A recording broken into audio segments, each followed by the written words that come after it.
Okay, let's hope for the best. Okay. Zoom and Facebook aren't getting along. Okay, we are live. Yay. Woo! So this is wonderful. I'm just gonna see how I can. Yeah. Okay. So Julie Oh, Foster Hedlund. yes. Thank you so much. I got your name right. Yeah, you can just Julie Hedlund is fine. I only use Foster on Facebook because it's my maiden name, and so that's how people who knew me back in the day can keep in touch, but yeah. But I'm connected to my feminine side, and I think it's great for women to have also maiden names that they can keep and use whenever they want to. Yeah, exactly. I kept all my names, including my middle name. So, I have but yeah, so I'm excited to be here. Thank you for having me. There's a book here, I mean, the girl who had too many names. Really? No, I don't know. Anyway, we always start the show with the jingle, Yes. because jingles, start shows, and so let's. And they make people happy. So They make me happy, and if you know. So here we go. Are you ready? I'm ready. Okay, is the world ready? I hope so. Are you ready, world? Get a chair, grab a seat, or we'll sweep you off your feet. We move, we groove, you got Mel. Ease your legs, rest a while, all you gotta do is smile. We're swell, can't you tell, you got Mel. When the show begins, you better hold on real tight, or before you know it, you'll be high as a kite. Take a break, settle down, we're the only show in town. SRO, don't you know, you got Mel. Give it up, don't think twice, we're a hurricane on ice. What the hell, give a yell, ring your bell, show and tell. Mademoiselle, give a smell, you got Mel. You've got Mel, I and do have, Mel. yeah, it's very catchy. Yeah, like coronavirus almost. Um, so, Julie, it's great. This is the first time we're talking, really. We've been Yeah, Facebooking for years, yes, we have. and I've been following all your wonderful work with the community of children book writers around the world. But this show is about you. Oh. You've got Mel. So, so I have a theory Yes. that children's book writers are wonderful people who are stuck somewhere in their childhood. And the age at which they're stuck is the age to which they end up writing most of their stories. Ah, that makes sense. I never thought about it that way. Well, that's why you've got Mel. So tell us all about your life. Oh, I was gonna say, are you gonna ask me at which age I'm stuck? No, I think you're going to tell me. um, wow, that's really interesting. Um, you know, and if I had to guess, I'd say probably 5 years old. I do write picture books, and there were some of my earliest memories from that time. And my mom is gonna kill me if she sees this, but She I won't was see it. Nobody's watching, Julie. nobody's watching. Just Okay, you and me and a right. thousand other people, I but not your mom. Not your mom. I was obviously from a very young age loving children's stories and well, just at that time I was a child, so let's just call them books, right? Um, and I have no memory really of being read to, but I have all of my memories have books. So it's like, uh, and my favorite story was Charlotte's Web. And I had this stuffed pig that I named Wilbur, of course. And one day, I remember this very clearly. My dad asked me who I loved more, Mom or Wilbur? And I hesitated. I was really attached to this pig and I hesitated for just a split second. And then we moved shortly after that. And somehow Wilbur ended up getting sold in the garage sale. Um, you know, And I, to this It- day, Wilbur was competition. Wilbur, Wilbur got the axe. And I'm not saying that's why I'm stuck at 5, but I do remember being 5, and I have a lot of memories from that period in my life. So it's very rich, compared to, say, earlier ages and whatnot. So maybe that's what got me stuck, or where I got stuck. But Selling Wilbur. selling Wilbur, that was the defining moment in my in my life. There's a story here too. Yeah, probably. So I think so. It's okay. Your mom is well. Yes, It's she, okay. Okay to tell her how much you love her now. It's of never too late. course, way more than I ever loved Wilbur, obviously. Yeah. Yes, definitely. So we've had many conversations about Wilbur over the years, and it's a bit of a running joke, but I think I promised her at some point that I would stop talking about it, but here I am talking about it. So sorry, Mom. Unfinished business. Right. So So and you were very attached to your father. yes. As a matter of fact, one of my published books, My Love for You is the Sun, I wrote fairly shortly after he passed away. And when I wrote it, I thought I was writing it for my kids, and I was, but I didn't realize until much later that I had actually written it for him. It's and life is like that. We have many things that are happening underneath the surface that get pulled into our writing, some that we're consciously aware of and some that we're not, and maybe we don't realize until later. And that's one of the things I think is magical about writing. And you've been doing something magical during this Corona period, which is sharing wonderful videos for free. Oh yeah, thank you. How many have you done already? I have done 12 because that seems to be, my trademark number. Yeah. I'm sure we'll talk about 12 by 12 in a little bit, but yeah, they're mini lessons, up to, I think the longest one might be 25 minutes. I try to make them short, and then I get talking about picture books and then they go longer. But it's a series of lessons on different aspects of writing picture books, and they were so much fun to do. And I started them right in March, when I felt like everybody was we were all in shock. And I wanted some people to have something that was really, bite sized, but you could do something with it right away.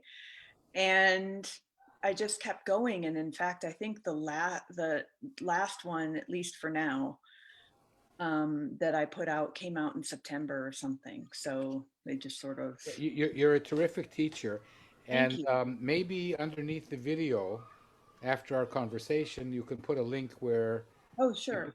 because it's really, you are one of the experts, and usually you get paid for your advice, and you deserve to. And here you're giving away all this wonderful expertise for free. Sorry, Thank you. Yeah. I was I was just complimenting you, but I Thank want you. to go back now from 5 till now, and and the remarkable story. Do you have your books somewhere near you, as you I should? do, except for the one that's coming next fall, which we Because talked. because it's so new that even you don't know what's in it. So Right. can you This is show us the book? so. This is My Love for You is the Sun. I don't know if you can see that. And it's so beautifully illustrated by Susan Eady, who did all of the art in clay. Is this the one that you raised a huge amount of money for yourself?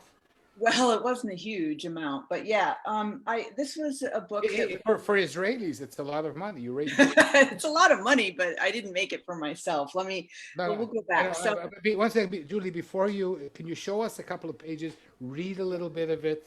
yes, yes. So let's see. And look, this is my own copy that's signed by Susan. Oh, Okay. So here's the dedication where I say, for Dad, I carry your heart with me. And Eileen Spinelli, who is a lovely author and poet who really helped me get this book published, get this book out there. My love for you is the sun rising in your tender heart. It shines on you when we're apart. My love for you is a tree, giving shelter, strength, and shade. It comforts you when you're afraid. My love for you is a river, flowing, constant, sapphire blue. It guides the path ahead of you. I'm going to zoom in so people can see that amazing clay art. I mean, she even has the shadow, of the duck, and here are the little baby ducks. that's And maybe incredible. after the show, I'll post a link to her YouTube video where she did a time lapse of her making the Ah, ducks. oh, wonderful. So Yeah, one second, but as usual, I'm jumping ahead of myself. that's I okay. because I'm a head jumper. Now we're going to come back because we left you when you were 5. We don't know where you grew up. We Oh, don't know what happened to you in high school. oh, that was the 80s. So, um, yeah, no, I grew up in Northern Michigan. And so, small town, very influenced by being outdoors, all the time.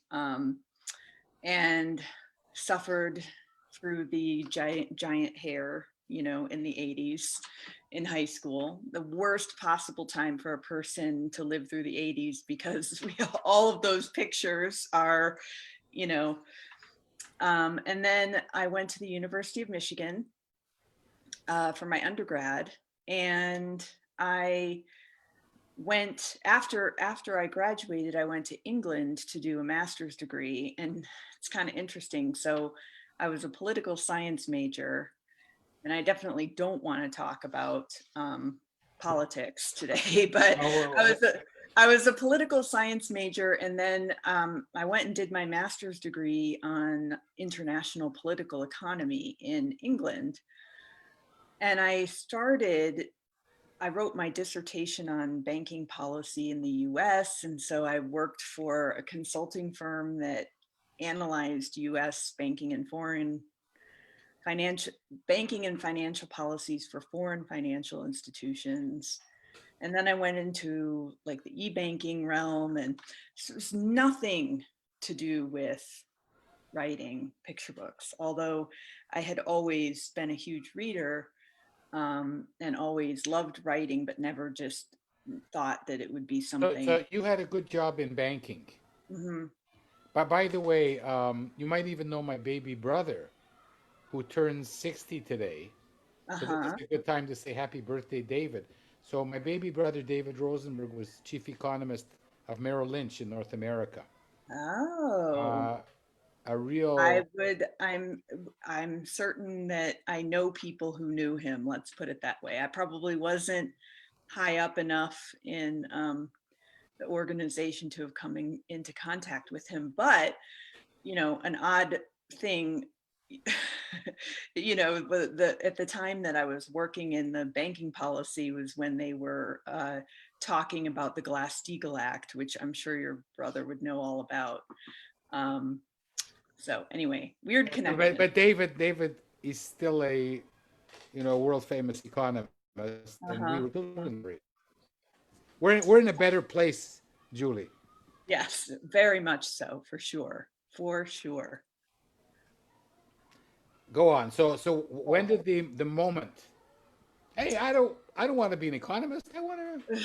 Well, I was never an economist. I was more of a, yeah. But anyway, it was it was a good job, and it was stimulating, and I enjoyed it. But I knew that it was not like the job of my heart, you know. And in any job, no matter what it is, you can always there are always people who that is of their heart.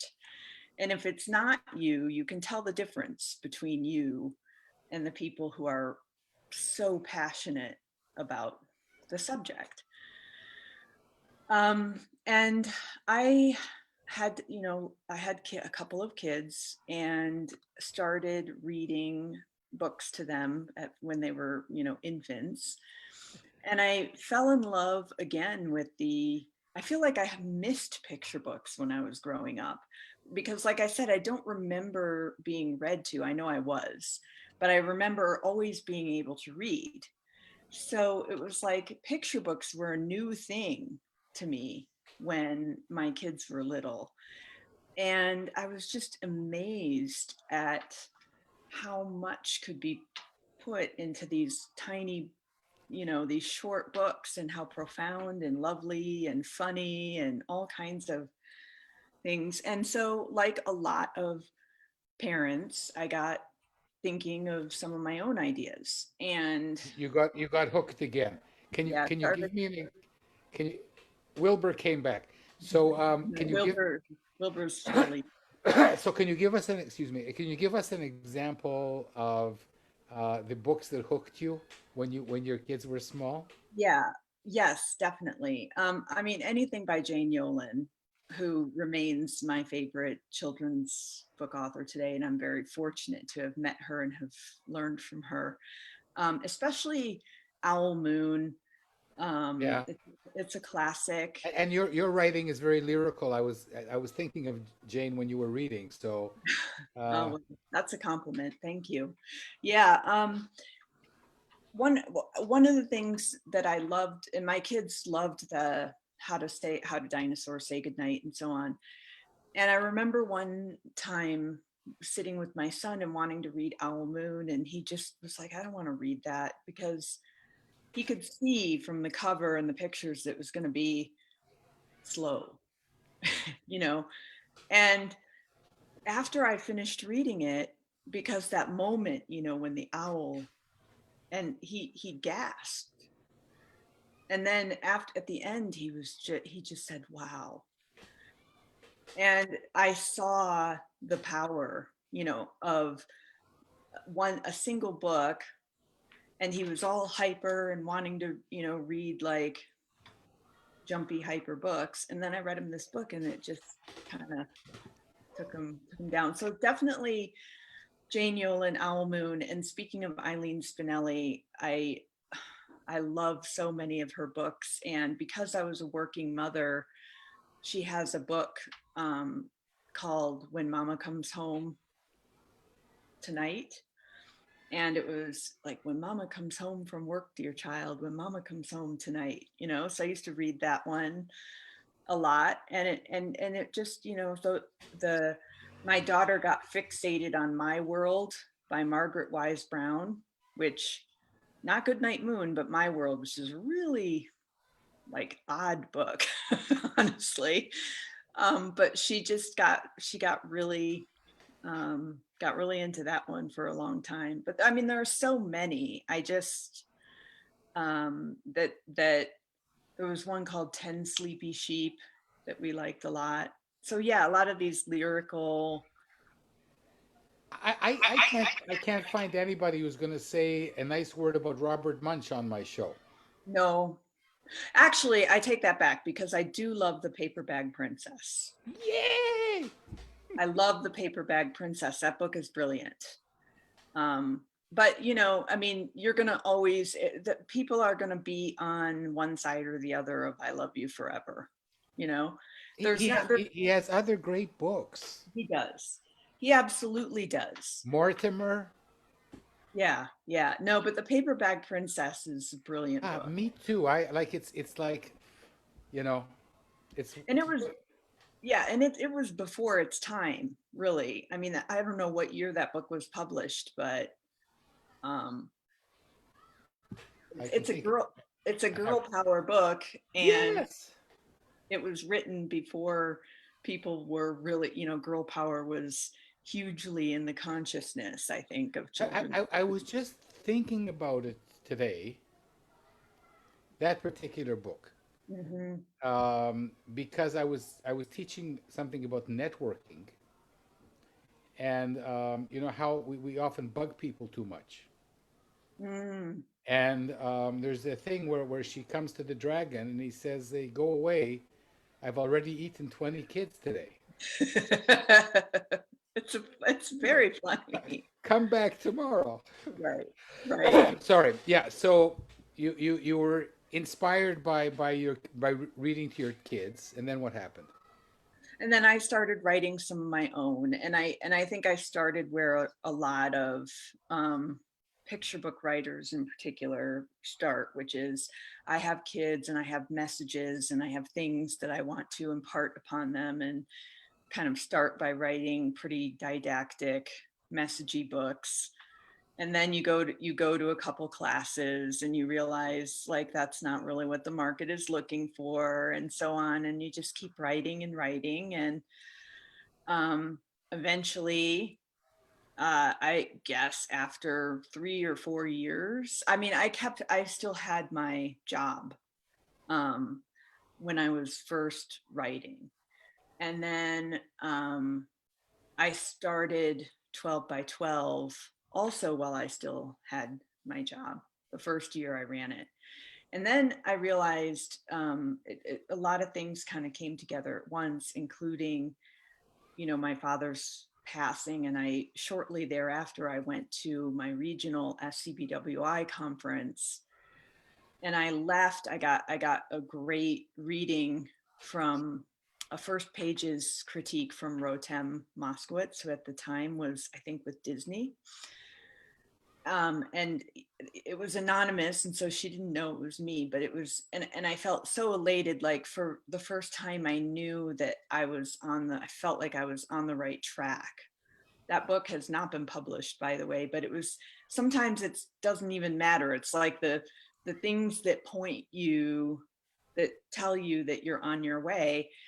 And I was driving back, it was in Denver and I live in Boulder, and I was driving back and I was thinking, what if I felt like this all the time, you know, with my work?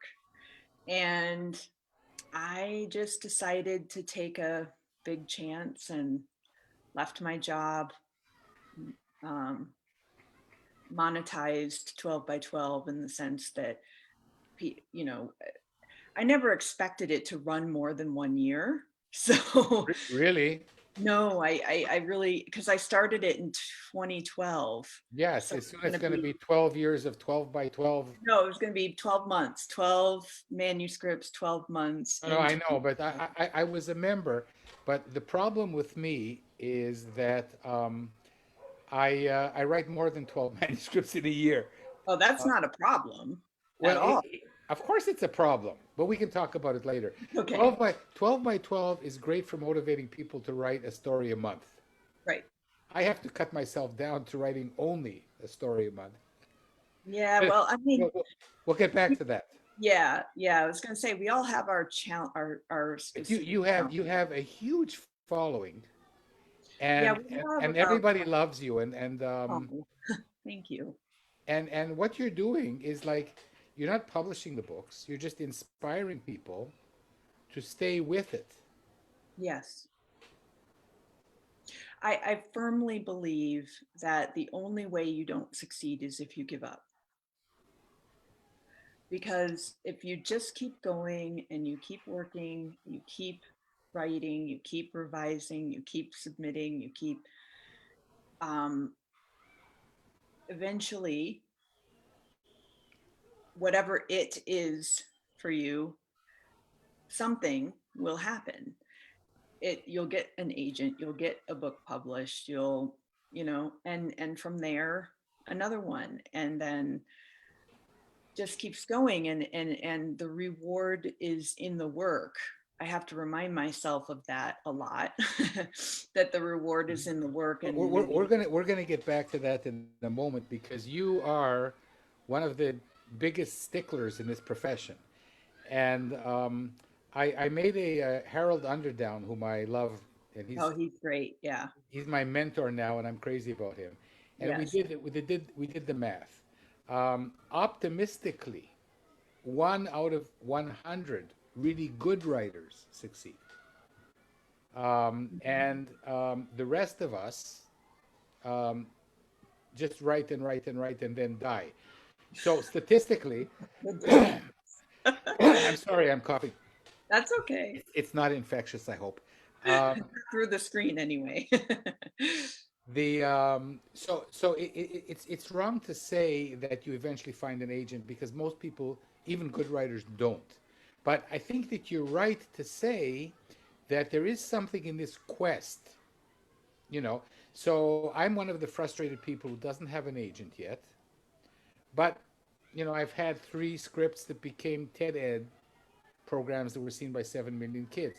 So I think it's part of being able to look in the mirror and saying, okay, you're not there, and you may never get there, but you're giving it your best shot. Actually, I would reframe that and say you are there.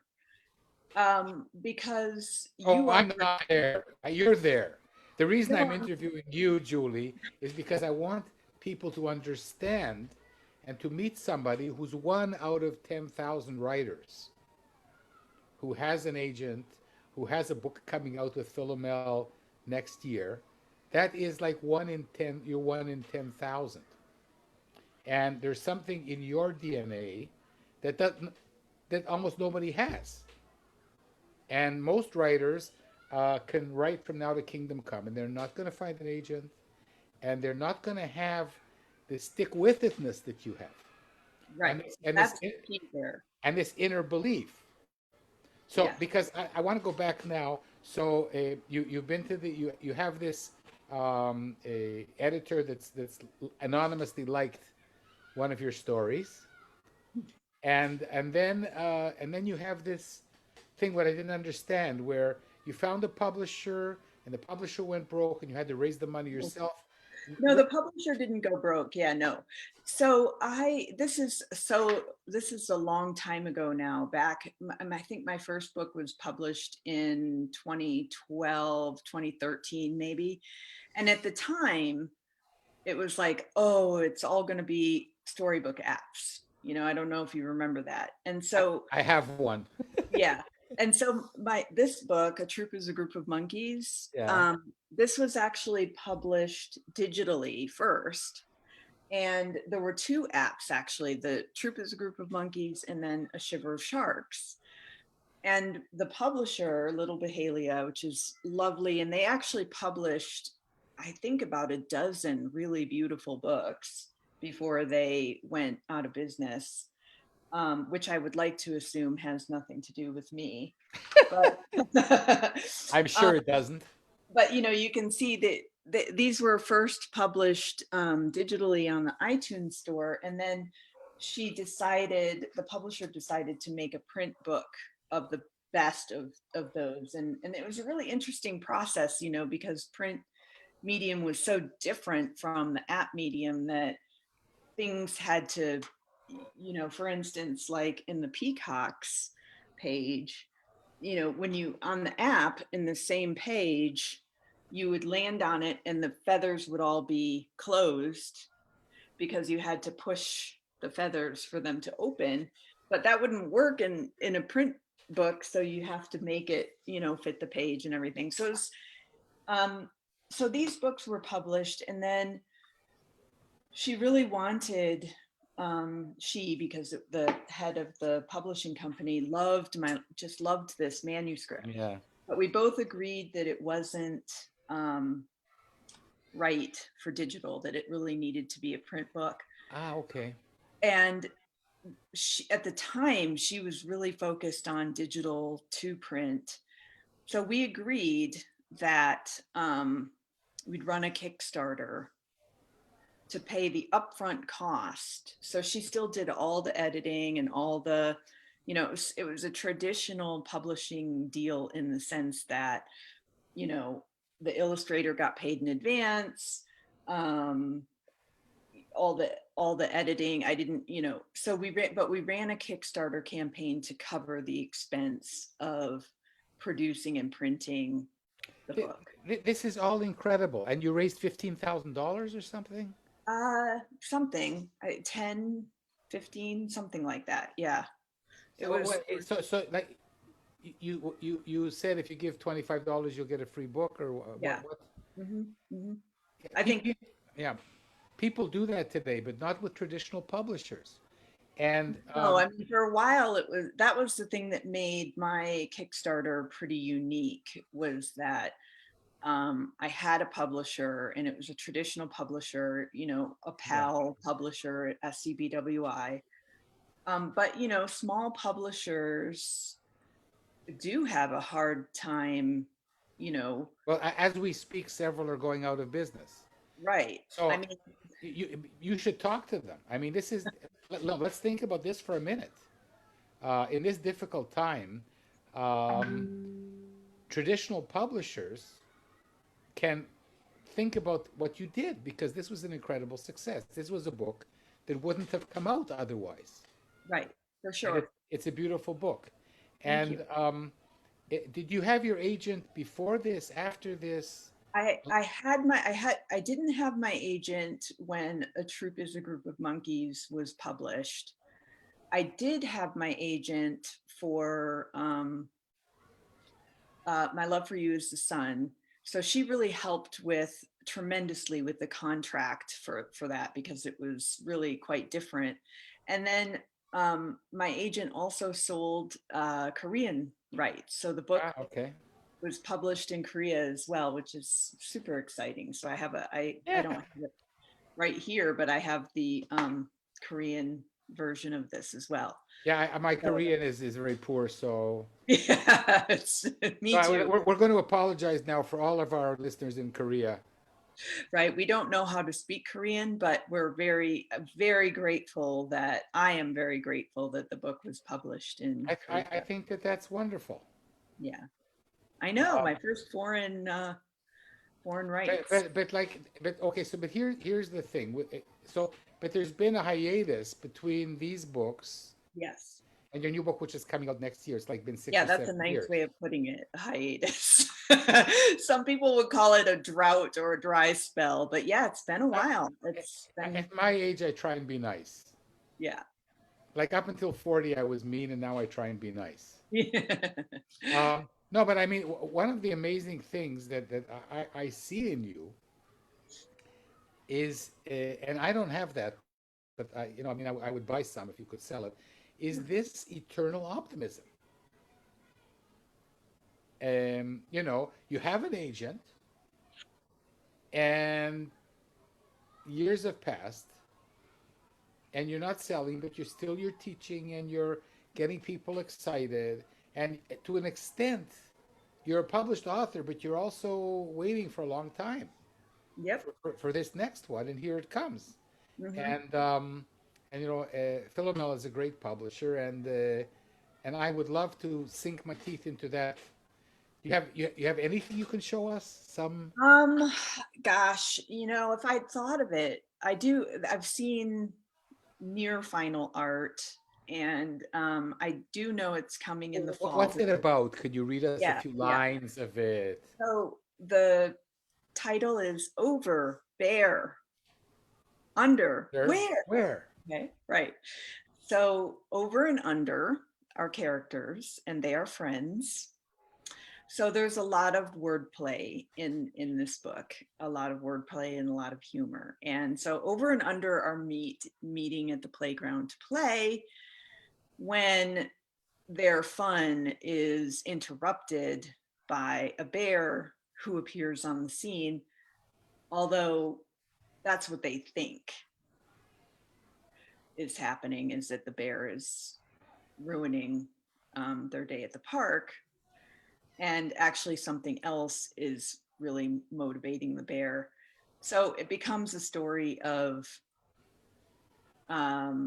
unexpected friendship but also about not coming to snap judgments about, I guess, people, in this case, a bear, or their intentions, which I think turns out to be a pretty timely message, you know, if there is. I didn't write it to have the message per se, but No, you but I know, mean, you, do you think that you? Uh, this is a really important question for me. Do you really think that you know why you're writing while you're writing? know, Because most often the stories I write, I don't know. I brought one to I teach beginners how to write children's books, mhm, and I brought a story that I wrote, and they gave me 10 different reasons I wrote the story, yeah, 10 different morals, and I said that's really nice, and I'm glad that you read all these things into it, but I didn't mean any of those. I just wrote it. right. I think when you first sit down to write something, at least I can only speak for myself, obviously, but there's for me it's usually, I don't know, because although I do write lyrical, I also write humorous, you know, funny, and so sometimes I'll get like a punny title or something like that, and it sort of takes off in that direction. So you don't really know at first, but then you start looking at what you've written and you can kind of see the deeper themes that can get pulled up to the surface. And I think that's an important part of the process. But I agree that you don't always see it. I mean, you may think that you're writing for a particular purpose, and then after the book is written, you know, you're like, oh, that's what that book is about. You know. So no, I don't. And what I find personally is that if I do sit down to write something, you know, that it it doesn't flow as well, and it ends up not being as enjoyable for me, because it's like there's too much pressure right from the beginning. And you know, so, but I do think that we have these things that are deep within us that keep emerging in our work. When And you sorry, Julie, sorry. yeah, no, so I agree. I don't think that we know necessarily when we sit down to write a first draft, this is what I'm writing about. Do you feel that there's a 5-year-old Julie inside you writing the book together with you? I don't feel that way. I wish she was, you know. Um, I don't, but I'm trying to, I guess I'm trying to channel her a little bit more. Maybe it's just that it's there, I'm just still connected in a certain way. And I think if I had ever imagined myself becoming an author when I was younger, it would have been to write like the great American novel, because that's what I read. I read novels, you know, mostly. Um, and it just didn't turn out that way. And so I didn't start with this burning desire to write books for children. I loved writing, I loved reading, I loved reading, and then I loved writing. And I just fell in love with the beauty and the art of picture books. And that's just kind of where I stayed, you know? Do you think it's an advantage or disadvantage that you're not an illustrator as well as an author? Mostly, I think it's a disadvantage just because there's so much. I mean, actually, the book that's coming out in the fall, Over Bare Underwear, is so visually like almost all of the humor is in the illustrations. So it was one that did have quite a few illustration notes. And I feel very fortunate that my editor, Talia Benamy at Philomel, got it, you know, because it's definitely one of those books that requires the visual element in order to pull it off. If I were an illustrator, I could have done that, Okay, so myself. we have a lot of people in the audience who don't write children's books. So Uh, these illustrator notes or art notes that we put in the story to fill in, right. usually we teach our students not to do, but we end up doing them anyway. Well, you don't want to do them unless they're absolute. I mean, we could have a whole conversation just about illustration notes. Not today. And I actually have a whole course on illustration notes if anybody's interested. But that's the challenge of being a writer only in a genre where at least half of the story is told in the illustrations. It's not the same thing as, like, say, a chapter book or a storybook where the illustrations are really just there to kind of show what's already in the text. In picture books, the text takes like a huge part of the story and carries it. So it is a little challenging, and we try to avoid art notes as much as possible. But we also have to think visually. So it's this constant. But on the other hand, illustrators have, I wouldn't even say twice as much work. They probably have 3 times as much work, because I would think that getting the art right and the text just right is a huge amount of work. And in some ways, it's sort of a relief to be able to just write it and go, okay, you figure out how that plot twist is going to look on the page. I got the ball in the air. Yeah. You decide where it's going to come down. Exactly. Yeah. So, is there anything that I haven't asked you that I should ask you? Mm, Do you have like a platinum advice for writers or for people who want to write children's books? Or I think that the problem that we have as writers is teaching other people where the ideas come from. yeah. We always say, well, you have an idea. It starts with Right. an idea. The ideas are everywhere. Yeah, okay. It's really the execution of the idea that's the hard part. And no matter how many books you've written, whether they're just written and or published, it's always disheartening when you first try to put your idea into form, because it never matches what it is in your head. And that therein is both the reward and the challenge of writing, is trying to get it as close to that vision that you have. But if I did have any, parting words of wisdom, it's, and this is for picture book authors specifically, but I think it applies to anyone, is you have to just keep producing new work, whether you have an agent, whether you've published, because you are changing as a writer all the time. And somebody said early on in my writing career, and I really chafed against it at the time, said, no writing is ever wasted. And I really did not buy that, because I have limited amount of time to write. So when I write, I want to be making progress. Yeah.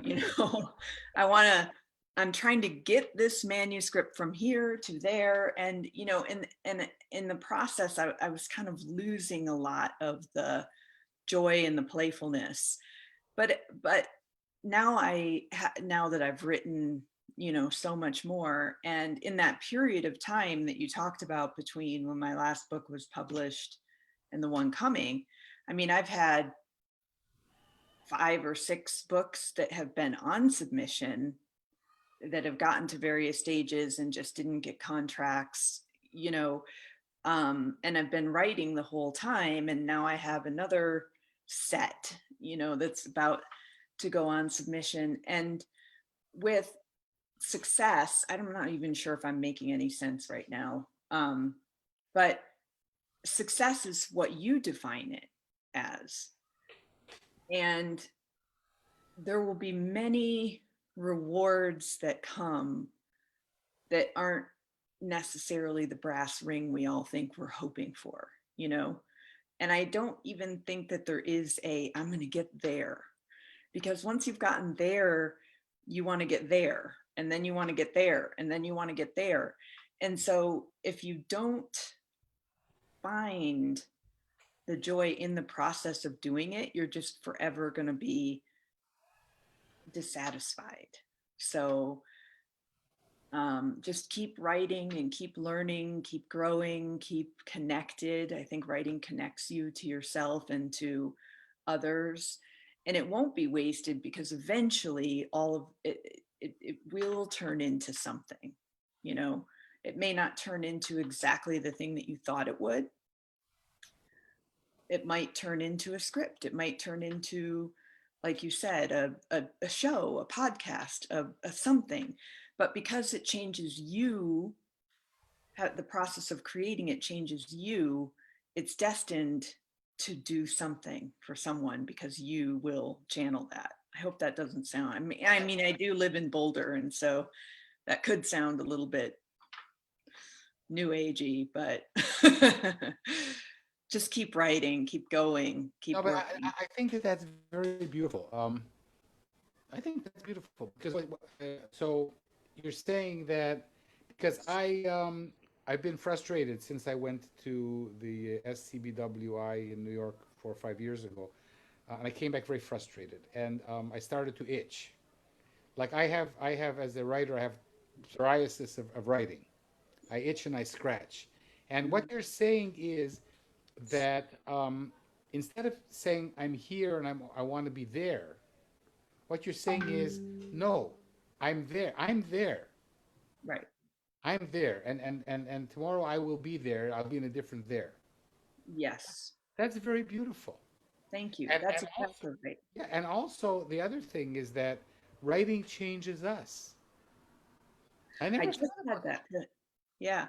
I just had that epiphany a few weeks ago, thinking, God, I've been working on this book for 7 years. What if it never gets published? And then I thought, what if it never does? I'm still very different as a result of having written this book. I'm a completely different person in a lot of ways, and better. And so, yes, I I do. mean, I can't judge compared to, but you're terrific now, and um, I think that you've epiphanized us. Oh, thank you. Well, anytime I can epiphanize anybody, it's a good day. So that's kind of a big part of what I think my purpose is, actually, is to really help other people just feel better about the work they're doing and feel lifted up and know that, you're not alone, that it is hard and it is a struggle, and there will be days that you'll be so discouraged that you think, I just can't do this anymore. But you can, and you will, if because Mel, when you say, I want to get there but I'm not there, I'm here, and so on. But you know what, like, think of all the people out there who are like, oh, I really want to write something someday, and they never do. Yeah, those are my customers. I work because I'm not a traditionally published writer.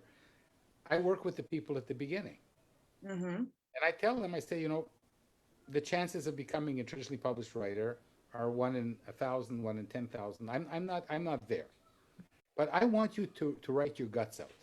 That's That right. Yep. um, That's a good way of putting it. Write your guts out. Eventually, something will happen with it. so I mean, thank you for sharing this, and I hope that oodles of people see it because you are so inspiring. Thank And you. I hope we meet at an SCBWI meeting in person. I do too. Yeah, I hope so too. We'll definitely, as soon as we can travel again, we're going to have to make that happen, because this was just delightful. Thank you so Oh, much. I'm completely honored, and Oh, me well, too. I just tell you that I was going to. I'm from Ottawa. Hmm. I left Ottawa 50 years ago to go to Israel for a year, and I never really came back. And there was supposed to be an SCBWI meeting Society of Children Book Writers and Illustrators in Ottawa in April.